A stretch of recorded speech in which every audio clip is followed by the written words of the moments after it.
Here are some news from across the world that you might not be seeing in mainstream media. There was a time in history when Greek philosophers like Plato, Pythagoras, Isocrates, who studied in Africa, ransacked African libraries, stole African knowledge, and used them to go start their own universities and academies in Athens. What was now left of African libraries and universities was then put into flames and burned during rituals that ancient Europeans referred to as the book burning ceremonies. You might wonder, why am I pointing this out? As a huge history enthusiast, I find it highly ironical that the same Greece is now currently under wildfire, so much that their residents and tourists are now forced to evacuate as their homes and belongings are left in flames. Turkey is also on fire,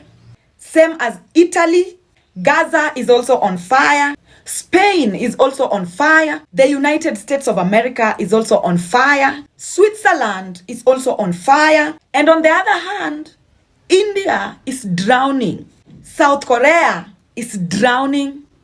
China is drowning. Uruguay is drowning. And Colombia is also drowning. Crossing over to Africa, however, in Mali, the local residents are waking up to the realization that the long terrorism problem that they have been dealing with has been as a result of their colonizer using their opposition to disrupt the able leadership of their president, Assimi Goita. In Kenya, most locals are also waking up to the realization that their opposition leader, Raila Amolo Odinga, has been under the colonial influence to disrupt the able leadership of their president, William Samoei Ruto, and the peace of Kenya in general.